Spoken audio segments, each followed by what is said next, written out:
Tell Me Something est un podcast réalisé par le Studio Nomade en collaboration avec l'Alliance française de Singapour.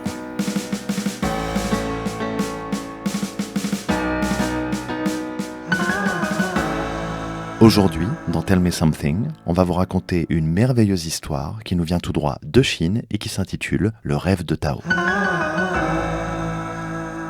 Dans un petit village de Chine, non loin de la ville de Nankin, vivait un jeune homme prénommé Tao.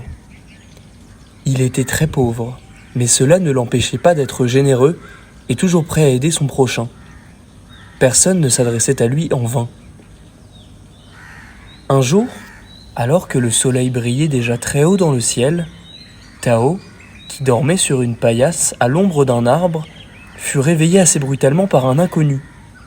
Surpris, il ouvrit les yeux et vit devant lui un homme tout de gris vêtu. « Réveille-toi, Tao !» lui dit l'inconnu. « La reine t'attend !»« La reine ?» s'étonna Tao.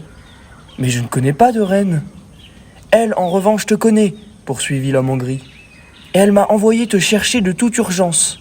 Viens, suis-moi !»« Mais qui êtes-vous donc ?» demanda Tao au messager. « Je ne vous ai jamais vu. » L'inconnu haussa les épaules. « À quoi cela t'avancerait-il de m'avoir déjà vu et de savoir qui je suis ? La reine a besoin de ton aide. Tu es bien Tao, celui qui ne refuse jamais son aide à personne. » Tao n'osa plus poser de questions. Il replia rapidement sa paillasse et suivit l'inconnu. Ils marchèrent un long moment. À l'instant où Tao crut atteindre les dernières maisons du village, il découvrit devant lui une ville immense dont toutes les habitations, massées les unes contre les autres, présentaient une forme assez étrange, une forme qui lui sembla vaguement familière. L'inconnu pénétra dans l'une d'elles, plus vaste et somptueuse que les autres. Tao le suivit. Ils arrivèrent dans une salle immense, où une très belle femme était assise sur un trône majestueux. Elle portait dans les cheveux un diadème qui scintillait de mille feux. « Merci d'être venu, » murmura-t-elle. « Mon royaume court un grand danger et tu es le seul à pouvoir le sauver. » Tao se courba dans un profond salut. « Ce sera un honneur pour moi, votre majesté, » balbutia-t-il. « Je vais te présenter à ma fille, » poursuivit la reine d'une voix douce. « Je considère tous mes sujets comme mes propres enfants, mais je tiens à ma fille bien plus qu'à moi-même. » Tao crut entendre des milliers de clochettes d'or, et une jeune fille également très belle entra dans la pièce. Son visage était pâle comme le lys, et ses cheveux de jais coulaient en cascade le long de son dos. L'air infiniment triste, elle alla s'asseoir à côté de la reine, sur une chaise en or. À peine se fut-elle installée qu'une dame de la cour entra, tout essoufflée, en hurlant « Le monstre, le monstre !» La reine se leva. « Voilà le malheur dont je viens de te parler. Je t'en supplie, Tao, aide ma fille. Elle a pour mission de reconstruire une capitale, mais sans toi, jamais elle n'y parviendra. » Tao, sans hésiter une seconde, prit la jeune fille par la main et, ensemble, ils quittèrent le palais discrètement. Pendant des heures, ils coururent sans prendre le temps de retrouver leur souffle. Ils empruntèrent 1001 petites rues tortueuses et parvinrent finalement au village de Tao. Là, ils purent souffler un peu. « Comme c'est calme ici !» soupira Fleur de Lotus, car c'est ainsi que la jeune princesse s'appelait.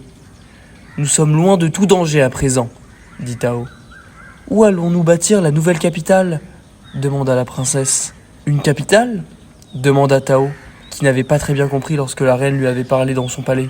« Mais je ne pourrai jamais construire une capitale. C'est impossible, je ne suis qu'un pauvre paysan, je n'ai ni pouvoir ni argent. » La princesse le regarda, et de grosses larmes roulèrent sur ses joues. « Mais tu es pourtant bien Tao, celui qui est toujours prêt à aider son prochain, » gémit-elle. « Toi seul es capable de le faire. »« Non, je... » s'apprêtait-il à dire lorsqu'il s'éveilla. Il avait dû dormir longtemps, car le soleil se trouvait maintenant fort bas sur l'horizon. Bien qu'éveillé, Tao entendait encore la voix suppliante de Fleur de Lotus, qui semblait s'éloigner. En vérité, il s'agissait d'un essaim d'abeilles.